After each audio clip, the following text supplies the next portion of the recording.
Iste'molchilar bugun farmatsevtika sanoatida amalga oshirilayotgan islohotlar, ularning natijalari va bugungi kundagi mavjud muammolar haqida qanday fikrda? Men eng birinchi sifatni qadrlayman. Qaysi firmaniki, shunga e'tibor etamiz ko'pincha. Oldinlari xorijdan keladi, narxlari qimmat bo'lar edi. Hozir o'zlarimizda ishlab chiqaryaptilar, narxlari yaxshi. Ko'p dorilarni arzonlashtirdik-ku. Retsept bilan beriladigan dorilarni yaxshi.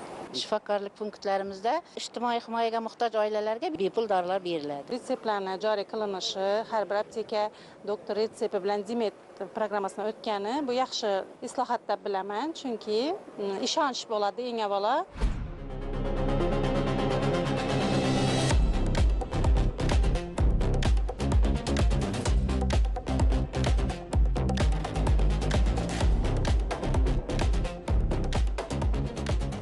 O'zbekiston Respublikasi Sog'liqni saqlash vazirligi huzuridagi tibbiyot va farmatsevtika tarmog'ini rivojlantirish agentligi taqdim qilgan ma'lumotga ko'ra, bugungi kunda Xorazm viloyatida jami 30 ta ishlab chiqaruvchi korxona faoliyat yuritmoqda. Xususan, bitta dori vositalarini ishlab chiqaruvchi, 4 ta tibbiy jihoz, 23 ta biologik faol qo'shimchalar tayyorlovchi korxonalar hamda 2 ta kosmetika mahsulotlarini ishlab chiqaruvchi korxonalar.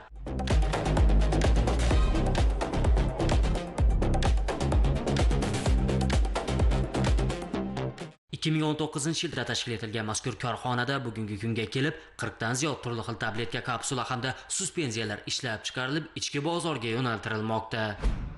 Hozirgi davr bilan bundan 10 yil oldingi farmatsevtika sohasiga qaratilgan o'zgarishlar e'tiborni nazarda tutadigan bo'lsak, juda katta imkoniyatlar yaratilib kelmoqda. Ayniqsa mahalliy ishlab chiqaruvchilar uchun investitsiya kiritish borasida yoki bo'lmasam moddiy qo'llab-quvvatlash borasida yoki bo'lmasam transportirovka, logistika jarayonlari bo'yicha ham mahalliy ishlab chiqaruvchilarga prezidentimiz tomonidan maxsus ko'rsatmalariga binoan mahalliy ishlab chiqaruvchilar uchun yaratilgan imkoniyatlar ko'p bora ta'kidlanadi. Albatta hozir rivojlanish katta, mahalliy ishlab chiqaruvchilar soni ancha o'sgan. Albatta bu raqobatni yuzaga keltiradi. Raqobat qanchalik yuqori bo'lsa, ishlab chiqarish sifati ham shunchalik yuqori bo'ladi. Ilgari biror bir dori kerak bo'lsa, odamlar uni navbat bilan oylab kutishgan. Hozirgi kunda mahalliy ishlab chiqaruvchilarimizni soni ko'paygani, dorilarning ishlab chiqarilishi ko'paygani sababli albatta doriga bo'lgan tanqischiligim ancha kamaygan. Prezidentimiz farmonlariga ko'ra mahalliy ishlab chiqaruvchilarni ko'paytirish, ularni soliqlardan ozod qilish, ularga yengillik yaratish maqsadida bir qator yangiliklar qabul qilindi. Hammasi xalqimiz uchun bo'lganligi uchun iste'molchilar uchun ancha qulayliklarni, yengilliklarni yaratdi. Xalqaro bozorga chiqish, mahsulotlarimizni sonini yanada ko'paytirish, iste'molchilarning talabidan kelib chiqqan holda yana yangi dorilar ustida faoliyatimizni yuritmoqdamiz. Xitoyga, Buyuk Britaniyaga mana shu dorilarimizni ishlab chiqarishda kerak bo'ladigan texnik apparatlar uchun buyurtmalar berganmiz. Buyurtmalarimiz kelishi bilan yangi dorilarni ishlab chiqarishni yo'lga qo'yamiz. Har bir dori ortida zamonaviy texnologiya, qat'iy sifat nazorati va ko'plab mutaxassislarning mehnati mujassam. Biz turgan Xonqa tumanidagi mazkur farmatsevtika korxonasi nafaqat Xorazm, balki butun mamlakat farmatsevtika sanoatiga munosib hissa qo'shishni maqsad qilgan. Biz o'z faoliyatimizni 2019-yildan boshlaganmiz. Hozirgi kunda bizning faoliyatimizda, ya'ni ishlab chiqarishimizda isitma tushiruvchi, og'riq qoldiruvchi, allergiyaga qarshi va antibiotik dori turlarini ishlab chiqarib kelmoqdamiz. O'tgan yilning sarhisobiga qaraydigan bo'lsak, umumiy ishlab chiqarish hajmi bizda 500 ming qadoqdan ko'proqni tashkil qiladi. Kelajakda esa bundanda ko'proqni ishlab chiqarishga harakat qilmoqdamiz. 2026-yilning fevral oyida GMP sertifikatini qo'lga kiritganmiz va shunga asosan ishlab chiqarishni tashkillashtirib kelmoqdamiz hozirgi kunda. Xalqaro standartlarga javob beradi deb bemalol ayta olamiz. Prezidentimiz chet elga dori-darmonlarimizni eksport qilishimiz uchun yanada ko'proq sharoit yaratib bermoqda. Ya'ni dori-darmonlarni qayta ro'yxatdan o'tkazish bo'yicha asosan yengilliklar yaratib kelmoqda bizga va shu ustida o'z ishimizni olib bormoqdamiz. Korxonaning laboratoriya bo'limi bu yerda ham mas'ul mutaxassislar dori vositalarining xom ashyosidan tortib tayyor mahsulotga aylanguniga qadar barcha jarayonlarda namunalar olib, sifat nazoratini olib borishadi. Toshkent kimyo texnologiyalari institutida magistratura yo'nalishida tamomlab, farmatsevtika korxonasiga ishga kelganman. Bizning sifat nazorati laboratoriyamizning asosiy maqsadi ishlab chiqarishda ishlatiladigan xom ashyo, qadoqlash materiallari, oraliq mahsulotlar va tayyor bo'lgan dorining sifatiga javob beradi. Biz dorilarni ishlab chiqarishning turli xil bosqichlarida har bir ko'rsatkichlar bo'yicha tekshirib boramiz. Shu standartlarimizga muvofiq bo'lsa, biz dorini keyingi bosqichga o'tkazishga ruxsat beramiz. Farmatsevtika mahsulotlari inson salomatligi bilan bevosita bog'liq. Sifat nazorati bo'lim laboratoriyasi aynan shu ishonchni ta'minlaydi. Hozirgi kunda biz o'z mahsulotlarimizni faqat ichki bozorga, ya'ni 12 ta viloyatga yetkazib berib kelmoqdamiz. Kelajakda bularni eksport qilish harakati ham bor bizda va kelajakda yana infuziya dorilarini, suyuq eritmalarni ishlab chiqarishni ham reja qilmoqdamiz.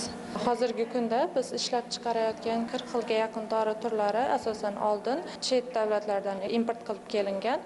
Hozirgi kunda esa biz ularning turlarini yanada ko'paytirib, O'zbekiston bozoriga kiritish mobaynida bu dori turlarining narxi yanada arzonlashdi. Bizda ishlab chiqarilayotgan dorilar xorijniki bilan solishtirganda sifat va samaradorligi bo'yicha ulardan qolishmaydi. Hozirgi kunda yurtimizda farmatsevtika sohasi bo'yicha faoliyat yuritayotgan korxonalarning ishlab chiqarayotgan dori turlarini qaraydigan bo'lsak, xorijdan import qilinadigan dori turlarini kam foiz miqdorda tashkil qiladi. Biz esa buni ustida yanada ishlab, kelajakda ularni turlarini takomillashtirish, ko'paytirish maqsadida harakat qilyapmiz. Ya'ni chetdan, xorijdan import qilinadigan dori vositalarini o'zlarimizda ishlab chiqarib, ularni ichki bozorimizga taqdim qilish harakatidamiz hozirgi kunda.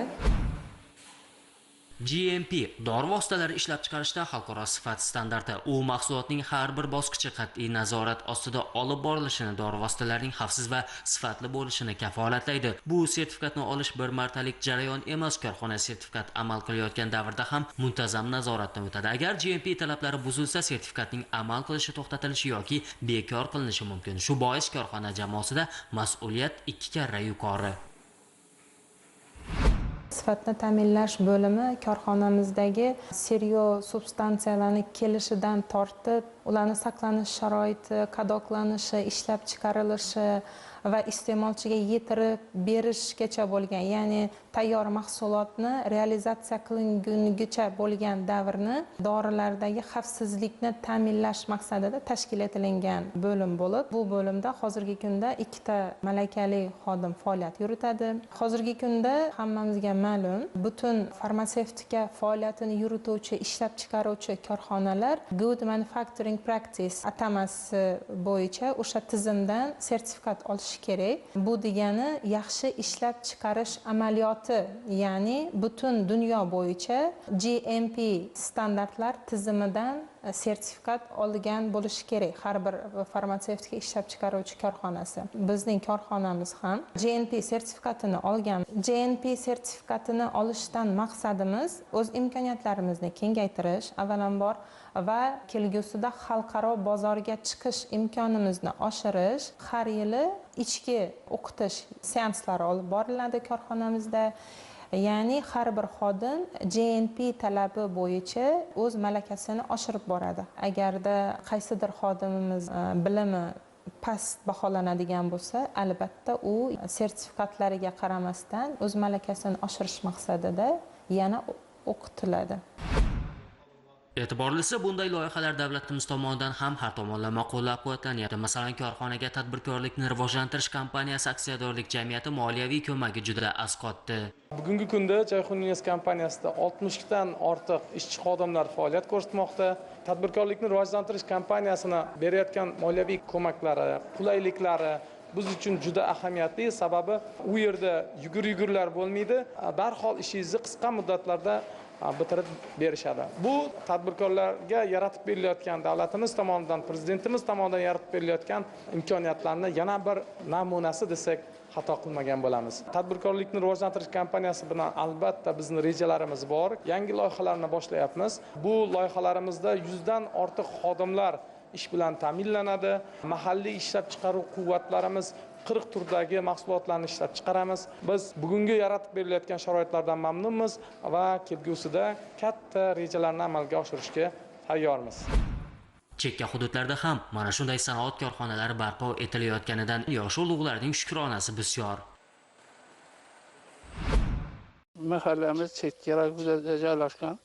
Shuning uchun bu yerda ishlab chiqarish shu 2019-yilda bo'lmagan. Korxona qurilgan yer asosan tashlandiq yer bo'lib qolib, tadbirkorlar olib shu yerni shunday ko'rkam maskanga aylantirdi, ishlab chiqarish maskanına aylantirildi. Buna elimiz yurtimiz söndü bu işten. Çünkü köpleyen ahalimizden işe kabul kılındı. Güzel meskene aylandı. Bir çıraylı yer bulup kaldı. Yine işlep çıkarış kılıp durup hem iktisadi hem mali tamanına kışlaka yardımı deyip duruptu. Bundan hemmemiz söylemiz.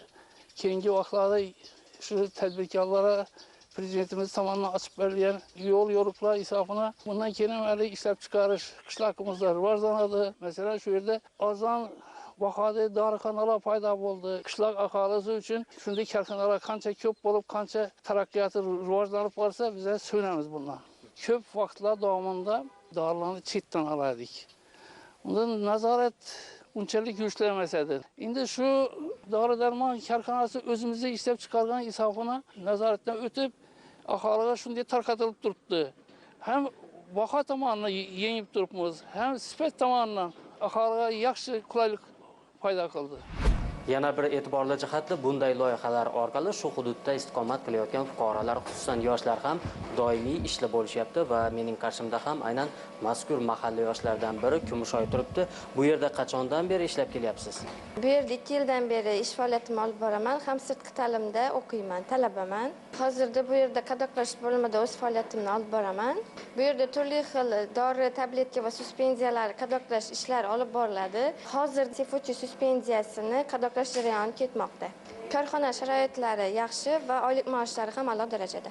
Bizning mahallamiz tuman markaziga chetroq bo'lishiga qaramay, mahallamiz hududida shunday korxona borligidan biz faxrlanamiz va shu yerda ish faoliyatimizni olib boramiz. Farmasevtika korxonasi ishga tushgandan beri qishlog'imizdagi ayollar, gelinlar, qizlarimiz ishli bo'ldi. 9da ishga boradi, shungacha nichalik ishini bajaradi, bolalarini ovqati, hamma ishlarini qilib, keyingi ishda yana gerek vaqtında uyuna keladi, bir adam yol pulu to'lamaydi. Daromad ham bo'ldi, uy ishlari ham bajarildi. Endi xursandmiz shunday ish bilan ta'minlanganina. Foydasi katta, faxrlanamiz shu qishlog'imizda shunday korxona qurilganidan. Rahmat shu ishlarni tashkillashtirib turgan rahbarlarga rahmat, prezidentimizga rahmat shunday e'tibor qilib turgan.